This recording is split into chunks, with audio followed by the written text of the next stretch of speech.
Welcome back, guys, to Battleground Stories. 80% of you still haven't subscribed. Before we start the video, hit that subscribe button. It only takes a second. The return from duty was supposed to be quiet. 3 weeks in the Pine Barrens, monitoring what the higher-ups called irregular civilian activity. They use that term to describe something they don't want to explain. And in the fall of 1995, no one was saying anything about Point Pleasant, New Jersey. By the end of September, the disappearances had begun. First, a hiker failed to return from a trail run. Then a couple camping near old fire roads vanished. Within nearly 2 weeks, 5 people had disappeared without a trace, and local police were overwhelmed with unsolved reports. That's when the decision was made to bring us in. Captain Warren Holt gathered us in a prefabricated building that reeked of motor oil and mildew. It was the kind of place the government set up when it needed to work quietly and quickly. He stood at the front, his jaw clenched. A map of the Pine Barrens spread out on the metal table. "Gentlemen," he began, his voice cutting through the low hum of the heater beside him. "We have been tasked with establishing a security perimeter around this area. The objective is simple: monitor, observe, report. Under no circumstances are we to intervene unless absolutely necessary. The local community has serious suspicions that this is a serial killer. The feds, however, believe it's a botched drug operation. Command now considers this an issue we need to address." I remember looking around the room. There were 8 of us in total, hand-picked from different units, none of us with any real connection to each other. That should have been the first red flag. When they pull a team together like that, it usually means they want someone they can disappear if things go wrong. Sergeant Douglas Dunn sat to my left, fiddling with a handheld radio, his thick fingers moving over the dials like he was tuning an instrument. They called him Breaker because he could make any radio work, even when it had no business working. He was older than most of us, maybe late 30s, with a face that looked like it had been carved out of old leather. Next to him was Private Dean Lasker, the youngest guy in the unit. Fresh out of basic, barely 20 years old, with that eager look in his eyes that hadn't been beaten out of him yet. He kept glancing at the map like he was trying to memorize every trail, every creek, every potential exit route. Smart kid, too smart for what was coming. Lieutenant Sarah Keene stood near the window, arms crossed, watching the rain streak down the glass. She was intelligence, brought in to coordinate the operation and analyze whatever data we collected. Sharp as a knife and twice as cold. She didn't talk much, but when she did, people listened. Her eyes were the kind that saw through you, the kind that made you check your story twice before you opened your mouth. Holt tapped the map with a pen. "We're setting up 3 observation posts along this ridgeline. Alpha Team takes the north end, Bravo in the middle, Charlie on the south. Radio checks every 2 hours. No exceptions. The weather's going to be hell, so keep your gear dry and your eyes open. Something's spooking the locals, and we need to know what it is." "What about weapons protocol?" Lasker asked, his voice a little too loud in the small room. Holt looked at him like he was deciding whether the question was worth answering. "Standard load, M16S sidearms, flares. But listen close, Private. We are not here to hunt. We are here to watch. If you see something, you report it. You do not fire unless you or your team are in immediate danger. Is that clear?" "Clear, sir." Keene turned from the window, her voice cutting in smooth and even. "The disappearances follow a pattern. All 5 occurred within a 2-mile radius of this creek bed." She pointed to a thin blue line snaking through the map. "No bodies have been recovered. No blood, no clothing, no signs of struggle. It's as if these people walked into the woods and ceased to exist." "What about animals?" Dunn asked, not looking up from his radio. "Bear attacks? Mountain lions?" "Possible," Keene said, "but unlikely. The state wildlife department swept the area twice. No predator activity, no territorial markings, nothing. Whatever's taking these people isn't leaving evidence. The room went quiet, except for the rain hammering on the roof. I felt a knot forming in my stomach, the kind you get when you know you're walking into something bad, but you don't have a choice. Holt rolled up the map and handed it to Keene. We move out at 1800 hours. Get your gear squared away. And remember, this operation doesn't exist. No calls home, no letters, no loose talk. As far as anyone knows, we're running training exercises in the Virginia hills. We filed out into the rain, and I caught Lasker staring back at the building like he was trying to memorize the way out.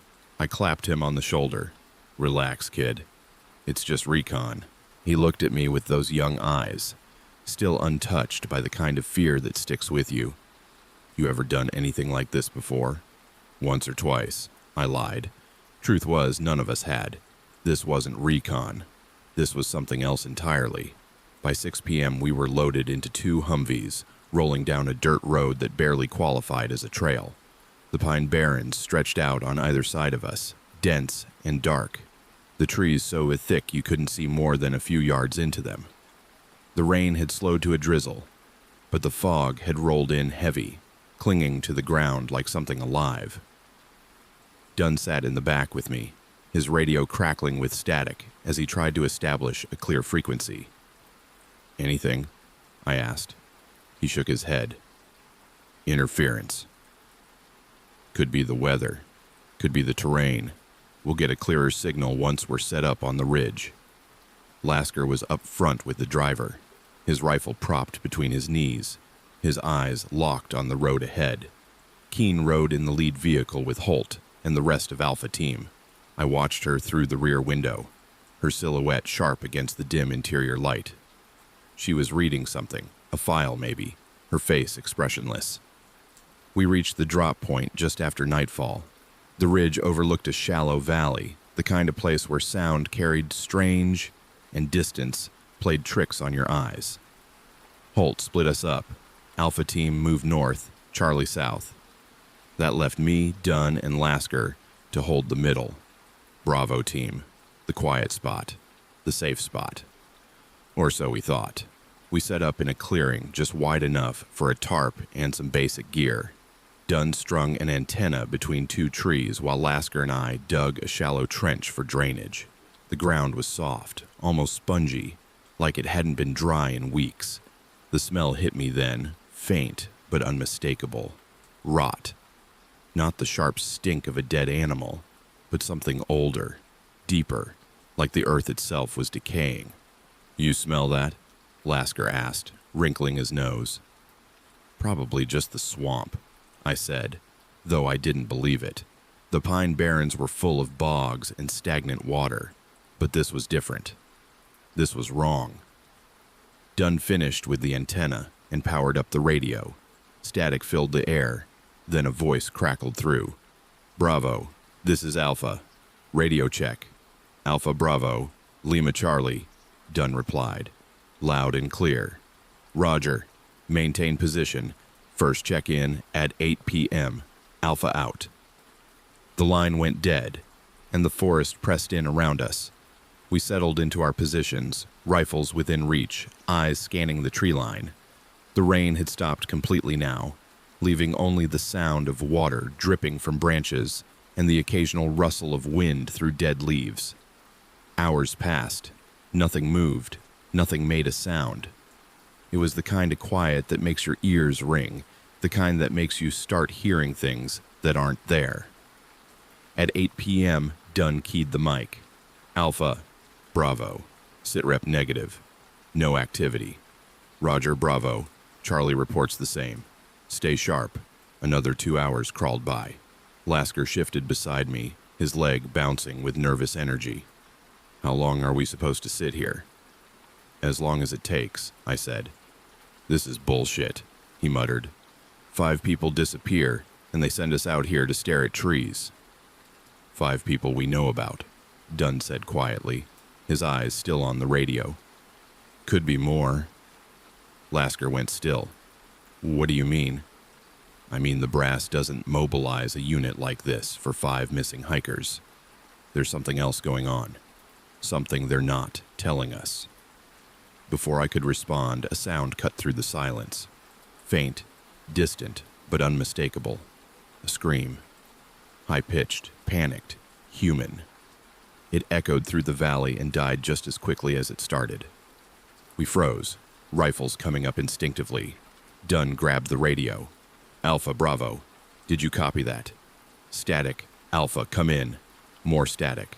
Then a voice, distorted and broken. Bravo. Stand by.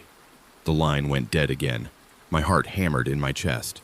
Lasker's hands were shaking, his knuckles white on the grip of his rifle. What the hell was that? Could be an animal, I said, though I knew better. That wasn't an animal. That was a person. And they were terrified. Dunn tried the radio again. Charlie, Bravo. Do you copy? Nothing. Charlie, this is Bravo. Respond. The static hissed and popped. Then a new sound bled through. Low, guttural, almost like breathing. It wasn't words, wasn't even close, but it had rhythm. It had intent. Dunn's face went pale. He twisted the dial, trying to clear the frequency, but the sound persisted. Then it stopped. The radio fell silent. The forest fell silent. Even the wind seemed to hold its breath. Lasker whispered, "What the fuck is happening?" I didn't answer because I didn't know, but every instinct I had was screaming at me to get out of those woods, to run, to leave, to never look back. Instead, I tightened my grip on my rifle and stared into the darkness, waiting for whatever was out there to make the first move. And that's when I saw them. 2 pinpoints of red light, glowing faint in the distance, just beyond the tree line. Eyes, watching us, unblinking, unwavering, locked on. Dunn saw them too, his breath caught. Jesus Christ. The lights didn't move, didn't blink, just stared. And in that moment, I knew with absolute certainty that whatever was out there wasn't an animal. It wasn't human either. It was something else. Something that had been waiting in those woods long before we arrived. And now, it knew we were here. The red lights hung in the darkness like embers suspended in oil. They didn't move, didn't flicker, just burned with a cold intensity that made my skin crawl. I brought my rifle up slowly, finger resting on the trigger guard, trying to steady my breathing. Beside me, Lasker was frozen, his mouth half open, his eyes locked on the glow. "Range?" I whispered. "Maybe 60 yards, Dunn said, his voice tight. "Could be closer. Hard to tell in this fog." "You see a body?" "No, just the eyes." I scanned the area around the lights, looking for movement, for shape, for anything that would tell me what I was looking at. The fog swirled between the trees, thick and gray, obscuring everything below chest height. But those eyes stayed fixed, burning through the mist like they were looking straight into my skull. "Bravo, this is Alpha. Report," Holt's voice crackled through the radio, sharp and demanding. Dunn grabbed the handset, his hand shaking. "Alpha, Bravo. We have visual contact. 2 red lights, approximately 60 yards northeast of our position. No movement, no identification." A pause. Static hissed. Then Holt's voice came back, slower, more deliberate. "Describe the lights. Red, bright, elevated approximately 6 feet off the ground." "They're not moving, sir. Just watching." Another pause, longer this time. I could hear voices in the background, muffled and urgent. Then Keen's voice cut through, cold and precise. "Bravo, hold your position. Do not engage. Do not use your lights. Observe and report any changes. Alpha is moving to your location. ETA 10 minutes. "Roger," Dunn said, but his voice cracked on the word. 10 minutes. In the dark, with those eyes staring at us. My pulse hammered in my ears. I forced myself to breathe, slow and controlled, the way they taught us in training. But training didn't cover this. Training was for firefights and ambushes and enemies you could see. This was something else entirely. Lasker shifted beside me, raising his rifle. I can take the shot. Negative, I hissed. Orders are to hold. What if it moves? Then we track it. But we don't fire unless it's a threat. It is a threat, he said, his voice rising. Look at it. That's not natural. That's not. Shut up and hold your position, I snapped. He went quiet, but I could feel the tension radiating off him like heat. The kid was scared. Hell, we all were. But fear makes you stupid, and stupid gets you killed. I kept my eyes on the lights, watching for any shift, any change. Seconds stretched into minutes. The fog thickened, the air felt heavier, pressing down on us like a wet blanket. And still those eyes didn't move. Then, without warning, they blinked. Not a slow droop of eyelids, but a sudden mechanical snap. There, 1 second. Gone the next, then back again. My stomach dropped. Lasker cursed under his breath. Dunn grabbed the radio. Alpha. The lights just blinked. Still no movement. Copy. Stay calm. We're almost there. The lights shifted. Not much, just a slight tilt to the left, like whatever was behind them had cocked its head. Then they rose, slowly, smoothly, climbing higher until they were 8, maybe 9 feet off the ground. My throat tightened. Nothing natural stood that tall. Nothing natural moved like that. It's standing up, Lasker whispered. Alpha, the contact is mobile, Dunn said into the radio, his voice barely controlled. Lights are now elevated 9 feet. Still no body visible. Hold your position. Do not engage. The lights began to move, not toward us, but laterally, drifting left through the trees with an unnatural smoothness. No bobbing, no swaying, just a steady glide like it was floating. I tracked it with my rifle, keeping the barrel aligned with the glow. My heart hammered so hard I could feel it in my teeth. Where's it going? Lasker asked. I don't know. Just keep eyes on it. The lights moved deeper into the woods, weaving between tree trunks, never breaking their steady pace. Then they stopped. For a moment, they hung there, suspended in the fog. And then they turned. Slowly, deliberately, they rotated back toward us. And in that instant, I felt it. Not just fear, but recognition. Whatever was out there knew we were watching. It knew we were armed. And it didn't care. A branch snapped behind us. We spun, rifles up, scanning the tree line at our backs. Nothing. Just darkness and fog and the faint rustle of wind. My pulse spiked. Dunn keyed the radio again. Alpha, we have possible secondary contact to our rear. Request immediate support. Copy. 2 minutes out. 2 minutes. Might as well have been 2 hours. I backed up slowly, trying to keep both directions in view. Lasker was breathing hard now, his rifle swinging between the trees like he was looking for something to shoot. There's nothing there, he said, more to himself than to us. There's nothing there. But he was wrong. I could feel it. The air had changed. The pressure had shifted. Something was moving in the dark, circling us, testing us. And then I heard it. A low, guttural sound like air being forced through a narrow pipe. It came from everywhere and nowhere, echoing off the trees, vibrating in my chest. It wasn't a growl. It wasn't a roar. It was something in between, something that didn't belong to any animal I'd ever heard. What the fuck is that? Lasker's voice was shrill now, panic bleeding through. Hold your fire, I said, but my own voice was shaking. The sound grew louder, deeper, resonating through the ground beneath our boots. And then the smell hit us, that same rotting stench from before, but stronger now, thick enough to taste. It crawled into my nose, my mouth, coating the back of my throat with something foul and ancient. Lasker gagged. Dunn covered his face with his sleeve. The red lights reappeared, closer this time, 20 yards, maybe less, and now I could see more than just the eyes. There was a shape behind them, massive and dark, blending into the shadows. Broad shoulders, long arms. a head that sat too low on the body, tilted at an angle that made my skin crawl. It stood perfectly still, watching us, waiting. "Contact front," I said into the radio, my voice barely above a whisper.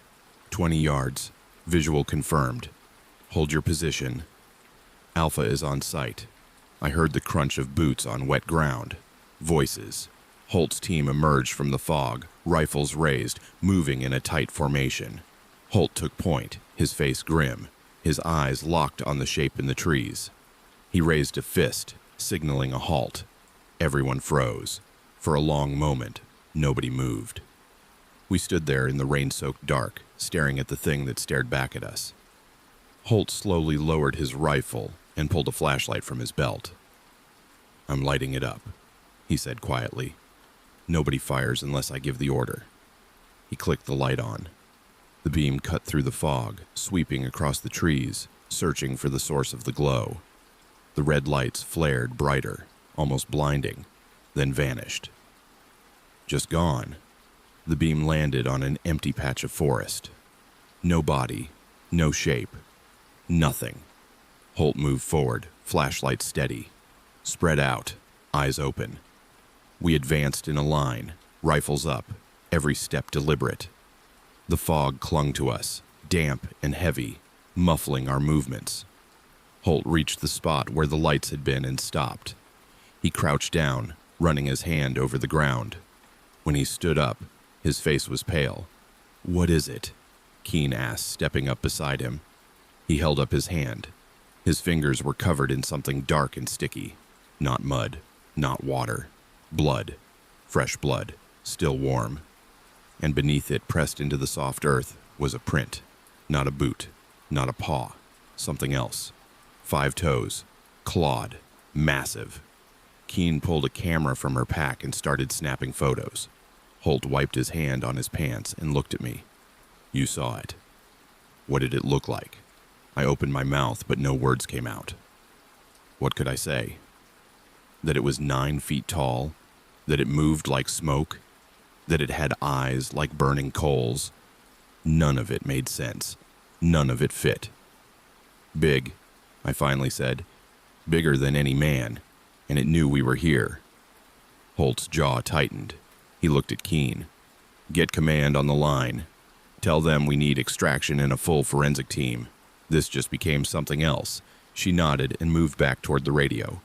Holt turned to the rest of us. "We hold this position until support arrives. No one goes off alone. No one fires unless I give the order. And for God's sake, keep your eyes open." But I couldn't shake the feeling that it didn't matter. That whatever was out there had already seen us, already marked us, and no amount of firepower was going to change what came next. We sat in that clearing for 3 hours, waiting for extraction that never came. The radio crackled with static and broken transmissions, Keen's voice growing more frustrated with each failed attempt to reach command. The fog had thickened to the point where you couldn't see more than 10 feet in any direction, and the temperature had dropped enough that our breath hung in the air like ghosts. Holt paced the perimeter, his flashlight cutting thin lines through the mist. Every few minutes he'd stop and listen, head cocked, searching for sounds that didn't belong. The rest of us formed a loose circle, backs to each other, rifles pointed outward. Lasker kept glancing at the blood-stained ground where the print had been, his face pale in the dim light of our chem sticks. "Command's not responding," Keen said finally, lowering the radio handset. "I'm getting carrier signal but no voice, just interference." "Same interference as before?" Holt asked. "Worse. It's like something's jamming the frequency." Dunn looked up from his own radio. "That's not possible out here. We're running military-grade encryption on multiple channels. You'd need serious hardware to block all of them simultaneously." "Well, someone or something is doing it," Keen said sharply. "We're cut off." The words hung in the air like a verdict. Cut off. Alone. In the dark with something that left 9-foot tracks and eyes that burned red. Holt stopped pacing and turned to face us. His expression was hard, controlled, the kind of look that comes from years of making decisions other people don't want to make. "We're pulling back to the vehicles," he said. "Charlie team, you take point. Bravo, middle. Alpha brings up the rear. We move in formation, weapons hot. No talking unless you see something. If we get separated, rally point is the staging area where we loaded in. Everyone understand?" We nodded. Nobody argued. Nobody suggested we stay and wait it out. Because deep down, we all felt it. That primal instinct that tells you when you're being hunted, when you're no longer the predator, but the prey. We moved out in a tight column, boots squelching in the mud. The fog seemed to move with us, pressing in from all sides, turning the forest into a maze of gray shadows and black shapes. Every tree looked the same. Every sound felt too close. I kept my rifle up, my finger resting on the trigger guard, my eyes scanning left and right in a constant rhythm. Lasker walked in front of me, his shoulders hunched, his breathing rapid and shallow. The kid was on the edge, one bad sound away from breaking. I wanted to tell him to calm down, to stay focused, but my own nerves were strung so tight I could barely keep my thoughts straight. We'd been walking for maybe 10 minutes when the knocking started. 3 sharp raps, wood on wood, echoing through the trees. We stopped. Everyone froze. The sound came again, louder this time, from somewhere to our left, then an answer from the right. 2 knocks, then 3 more from behind us. "They're surrounding us," someone whispered. Holt raised his fist, signaling silence. We stood there in the fog, listening. The knocking continued, circling us, moving through the trees with impossible speed. It wasn't random. It was coordinated, deliberate, like a language. "Move," Holt said quietly. "Double time." We picked up the pace, half jogging through the undergrowth, branches whipping at our faces. The knocking followed us, always just out of sight, always close enough to make your heart race. And then came the smell, that rotting, ancient stench rolling through the fog like a physical thing. It hit us all at once, thick and choking. Lasker stumbled, gagging. One of the guys from Charlie team dropped to his knees and vomited. "Keep moving," Holt barked. "Don't stop." But we did stop, because right there, directly in our path, standing in the middle of the trail was a shape. Tall, impossibly tall, broad-shouldered and hunched, covered in something dark and matted that might have been fur or hair or something worse. And those eyes. God, those eyes. Glowing red, fixed on us with an intelligence that made my blood run cold. Nobody fired. Nobody moved. We just stood there, staring at it, and it stared back. I could see details now that I hadn't seen before. The way its chest rose and fell with slow, deliberate breaths. The length of its arms, hanging almost to its knees. The shape of its head, elongated and wrong, like someone had stretched a skull and pulled it out of proportion. Holt's voice cut through the silence, low and steady. "Keen, document this." She raised her camera, hands shaking, and snapped a photo. The flash went off like lightning, illuminating the creature in stark detail for a split second. Massive, muscular, covered in coarse, dark hair. Face partially hidden in shadow, but I caught a glimpse of something pale beneath the fur. Skin, human skin. The creature didn't flinch, didn't react, just watched us. And then it opened its mouth, not to roar, not to growl, to speak. The sound that came out was wrong. A garbled, wet, clicking noise that rose and fell in something like rhythm. It wasn't English. It wasn't any language I'd ever heard. But it was language, structure, intent, and beneath it, layered like an echo, I heard something else. A voice, human, male, whispering words I couldn't quite make out. Lasker broke. He raised his rifle and fired. 3 quick bursts, muzzle flash lighting up the fog. The rounds hit center mass. I saw the impact, saw the creature's body jerk, but it didn't fall, it didn't even stagger. It just tilted its head, like it was curious, and then it moved. Fast, faster than anything that size had any right to move. 1 second it was 20 yards away, the next it was on us. It crashed into Charlie team like a truck, swatting rifles aside like toys. Men screamed. Gunfire erupted, wild and panicked. I raised my weapon and fired, squeezing the trigger in controlled bursts, aiming for the head, the chest, anywhere that might stop it. Nothing worked. It grabbed one of the Charlie guys by the vest and hurled him into a tree. The sound of the impact made my stomach turn. Bone and bark and a wet crunch that echoed through the fog. Holt was shouting orders, trying to coordinate fire. But it was chaos. Pure, brutal chaos. The creature turned toward me. Those red eyes locked on mine. And in that moment, I saw something behind them. Not just rage or hunger. Recognition. Like it knew me. Like it remembered me. My finger froze on the trigger. My breath caught in my chest. And then Dunn tackled me from the side, dragging me behind a fallen log just as a massive hand swept through the space where my head had been. "Stay down," Dunn hissed, shoving me into the mud. The creature moved through our formation like a wrecking ball, scattering men, destroying equipment. Someone threw a flare, and the red light painted everything in hellish shadows. I saw its face then, fully illuminated. And I wished I hadn't. Because I was beneath the hair, beneath the twisted features, I saw traces of something human. A nose, a mouth, eyes that didn't belong to any animal. It roared, a sound so deep and so loud it felt like my ribs were cracking. And then it vanished. Just melted back into the fog, leaving us bleeding and broken and gasping for air. The forest went silent. No birds, no wind. Just the sound of men groaning and the crackle of the flare burning out. Holt pulled himself to his feet, blood running down his face from a gash above his eye. "Sound off. Who's hit?" Voices called out, shaky and hoarse. 2 men down, 1 unconscious, 1 barely breathing. Lasker was on his knees, dry heaving into the dirt.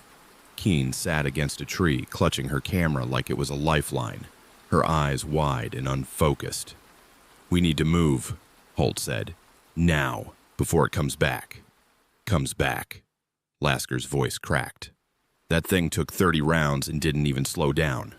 What the hell are we supposed to do? We get to the vehicles and we get out. That's the mission." "The mission?" Lasker stood up, his face twisted with anger and fear. "The mission is suicide. We're not equipped for this. We don't even know what that thing is." "Doesn't matter," Holt said. "We move or we die. Your choice." We moved, carrying the wounded, half dragging them through the mud and undergrowth. Every shadow looked like it was moving. Every sound made us flinch. The fog clung to us like it was alive, pulling at our clothes, filling our lungs with cold, damp air that tasted like rust and rot. We'd covered maybe half a mile when Keen grabbed my arm. "Stop." "What?" "Listen." I stopped. Everyone stopped. And then I heard it.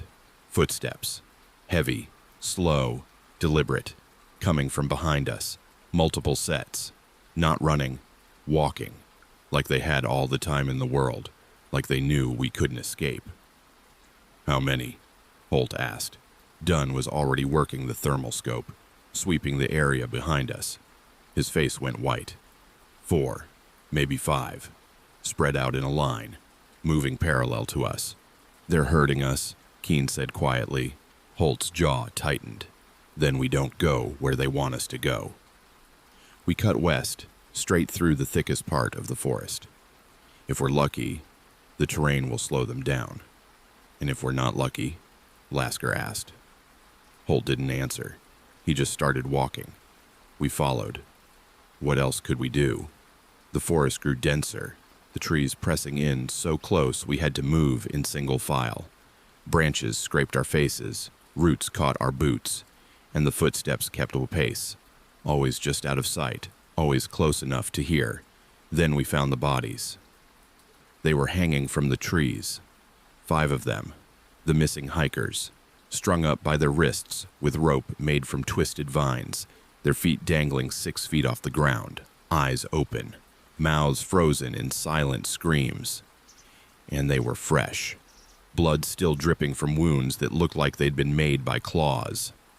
Keene turned away and vomited. Lasker just stared, his rifle hanging limp in his hands. I forced myself to look, to take in every detail, because I knew if I didn't, I'd spend the rest of my life wondering if it had been real. Holt moved forward slowly, his flashlight sweeping over the bodies. "Cut them down." "Sir, we don't have time." "Cut them down," he repeated, his voice hard as iron. "They're American citizens. We don't leave them hanging like trophies. We worked fast, using knives to saw through the vines." The bodies fell with wet thuds, crumpling into the mud. I tried not to look at their faces, but I couldn't help it. They died, terrified. Whatever had taken them hadn't been quick or merciful. As we laid the last body down, Dunn whispered, "Contact." 30 yards. Dead ahead. I looked up. There, standing in a semicircle around us, were 5 figures. Tall, broad eyes glowing red in the darkness. They didn't move, didn't make a sound, just watched us with that same terrible intelligence. And then, from somewhere behind them, came a voice. Human, clear, speaking perfect English. "You shouldn't have come here." My blood turned to ice. Holt raised his rifle, but his hands were shaking. "Who's there? Identify yourself." The voice laughed, a dry, rasping sound that didn't belong to anything living. "You already know who I am. You've been looking at me all night." One of the figures stepped forward. The red eyes burned brighter, and in the faint glow, I saw its face, twisted, wrong, but underneath the deformity, underneath the hair and the scarring, I recognized the features. It was human. Or it had been once. "My name was Corporal Thomas Ridley," the voice said, "and this forest is our home now. You're trespassing." Holt's rifle wavered. "That's impossible. Ridley's been dead for 20 years. "No," the voice said softly. "I've been waiting. And now you're here, just like the others." The figures moved closer, slowly, deliberately, surrounding us, and I realized with cold, crushing certainty that we weren't getting out of these woods. Not tonight, maybe not ever. Corporal Thomas Ridley. I'd heard the name before, whispered in the kind of stories soldiers tell after too many beers. A recon team that went missing in the Pine Barrens back in 1975 during a classified operation. 6 men walked into the forest. None walked out. The official report called it a training accident, blamed bad weather and poor navigation. But the rumors said something else. They said the forest took them, changed them, made them into something that wasn't quite human anymore. Standing there in the fog, staring at the thing that claimed to be Ridley, I wanted to believe it was lying, that this was some kind of trick, some psychological warfare bullshit designed to break us. But the voice was too clear, too articulate, and those eyes, burning red in the darkness, held too much awareness to belong to a simple animal. Holt's voice cut through my thoughts, steady despite the tremor in his hands. "If you're Ridley, then you know I can't let you keep doing this. The people you killed, the hikers, they were innocent." The figure tilted its head, and I heard that wet, clicking sound again, like bones grinding together. When it spoke, the voice came from somewhere deep in his chest. "Innocent. They came into our territory. They ignored the warnings. Just like you." "What warnings?" Keene asked, her voice barely above a whisper. "The disappearances, the stories, the fear that keeps most people away. But you soldiers, you never listen. You think your guns and your training make you safe." The creature's lips pulled back, revealing teeth that were too long, too sharp. "They don't." Lasker raised his rifle, his whole body shaking. "Stay back. I'm warning you. Lower your weapon, Private," Holt said quietly. "Sir, we can't just—" "Lower your weapon." Lasker hesitated, then slowly brought the barrel down. The creatures hadn't moved, but I could feel the tension in the air, thick and suffocating. One wrong move, and they'd be on us. And this time, we wouldn't survive. "What do you want?" Holt asked. Ridley's form shifted, the massive shoulders rolling like he was working out a kink. "We want you to leave. Take your dead, take your wounded, and never come back. This forest is ours. We've earned it through blood and transformation. You have no claim here." "And if we refuse?" The creature's eyes flared brighter. "Then you'll join us, or you'll feed us. The choice is yours." Keen stepped forward, her camera still clutched in her hands. "What happened to you? How did you become this?" For a moment, Ridley was silent. The fog swirled around him, and I could see more details now in the faint glow of our chem sticks. His body was massive, easily 9 feet tall, covered in coarse hair that might have once been human, but had grown wild and thick. His hands were enormous, fingers ending in curved claws that looked like they could tear through steel. But it was his face that haunted me. Stretched and distorted, yes, but still recognizable as human, still carrying the ghost of whoever he'd been before. "We were exposed," he said finally. "Chemical weapons testing. Classified project. They told us it was safe, that the compounds would dissipate within hours. They lied." His voice grew harder, angrier. 3 days after exposure, we started changing. Bones stretching, muscles tearing and reforming. The pain was unbearable. We radioed for extraction, for medical support. They told us to hold position. That help was coming. "But it never did," Keen said softly. "No, they left us here to die, to become monsters. And when we realized what we'd become, when we understood we could never go back, we made a choice. We claimed this forest. We became its guardians. And we've been here ever since, keeping people away, protecting ourselves from a world that would hunt us." Holt lowered his rifle completely, and I saw something in his face I'd never seen before. Sympathy, maybe even understanding. "I'm sorry that happened to you, but you've killed innocent people, children, families. That's not protection, that's murder." "Is it?" Ridley's voice turned cold. "When a bear kills someone who wanders into its territory, do you call it murder? We are what your government made us. We didn't ask for this, we didn't choose it, but we will defend what's ours." The other creatures moved closer, forming a tighter circle. I could smell them now, that overwhelming stench of rot and musk. My heart hammered against my ribs. Every instinct screamed at me to run, but there was nowhere to go. We were surrounded. Dunn's voice crackled over the radio, barely audible through the static.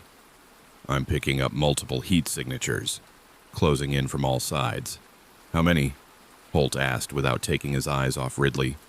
"At least a dozen, maybe more. A dozen." We were 8 men, 2 wounded, with limited ammunition and no backup. The math was simple and brutal. We couldn't fight our way out, and we couldn't outrun them, which meant we had one option left. "We'll leave," Holt said. "We'll take our people and go. And we won't come back." Ridley studied him for a long moment, those red eyes burning with an intensity that made my skin crawl. "You swear this? On your honor as a soldier?" "I swear it. And the government?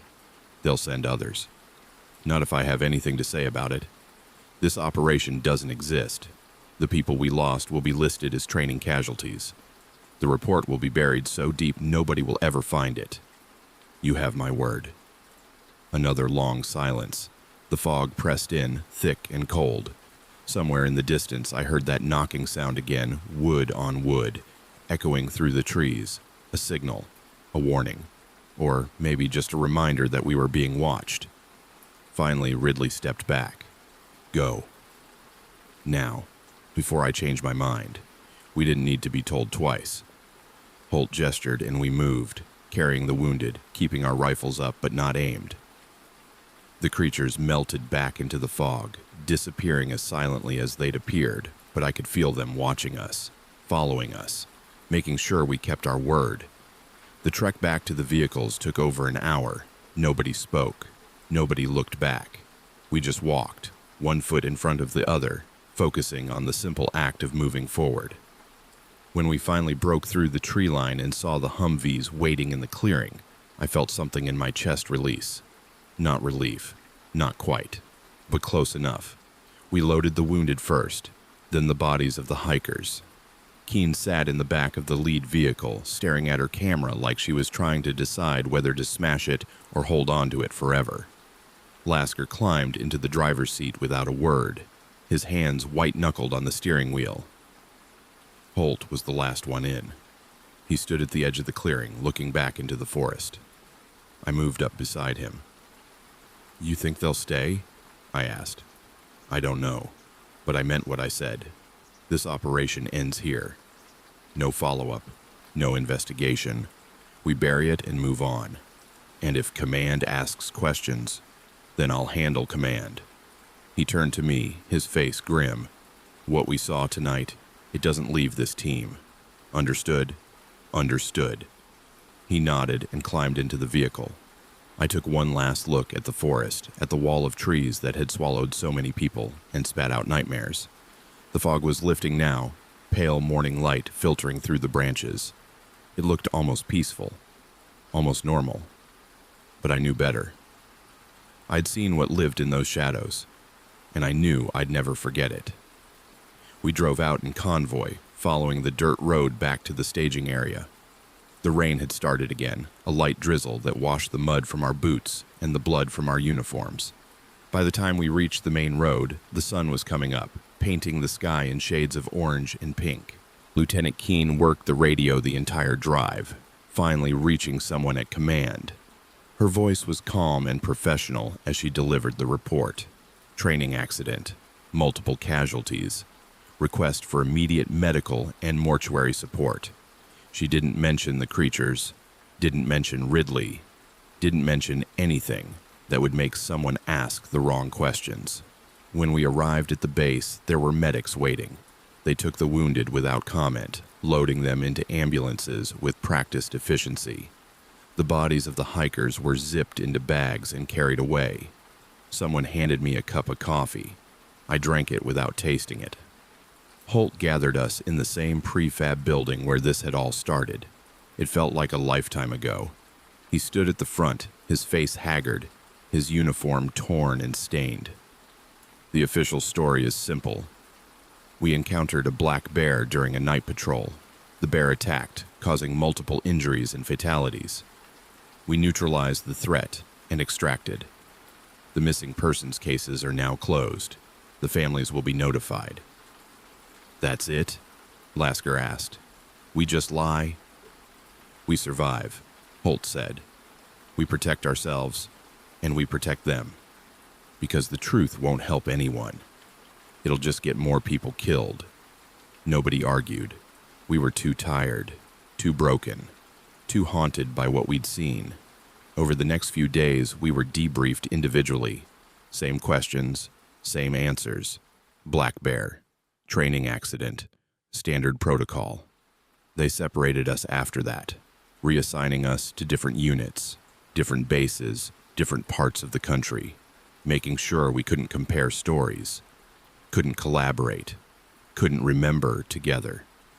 I saw Dunn one more time before he shipped out. He looked older, worn down in a way that had nothing to do with age. "You ever think about going back?" he asked. "Every day," I said, "but I won't."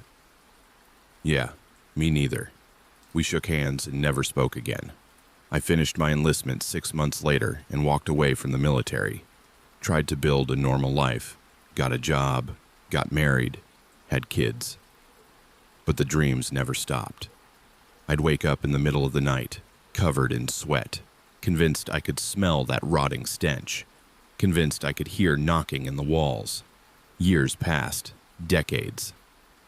I tried to forget, tried to convince myself it had been shock, hallucination, some kind of mass hysteria brought on by stress and fear. But then I'd see a news story, another disappearance in the Pine Barrens, Another hiker who never came home. And I'd know. They're still there. Ridley and whatever remains of his team, still guarding their territory, still protecting their secret, and somewhere in a filing cabinet in a government building that doesn't officially exist, there's a report marked classified. A report that will never be opened, never be investigated, never be believed. Because some secrets are meant to stay buried. Some monsters are meant to stay hidden. And some forests are meant to keep their dead. I'm telling you this story now because I'm old and I'm tired and I can't carry it alone anymore. If you're reading this, if you're hearing this, then you need to understand something. The Pine Barrens are dangerous, not because of what lives there, but because of what we made, what we abandoned, what we refused to acknowledge. So if you ever find yourself driving through Point Pleasant, New Jersey on a foggy autumn night, and you hear knocking in the trees, don't answer it. Don't investigate. Don't try to be a hero. Just keep driving. Because some things are better left alone. Some horrors are better left unseen, and some soldiers never really come home. They just learn to live with the ghosts. I learned that lesson in 1995, in a forest that breathed, under a sky that watched, surrounded by creatures that were once men. And if I close my eyes right now, I can still see them. Those red eyes in the darkness, watching, waiting, remembering. The operation was officially closed. The files were sealed. The truth was buried. But the eyes never blinked. The forest never forgot. And somewhere in the Pine Barrens, they're still out there, still watching, still waiting, still knocking.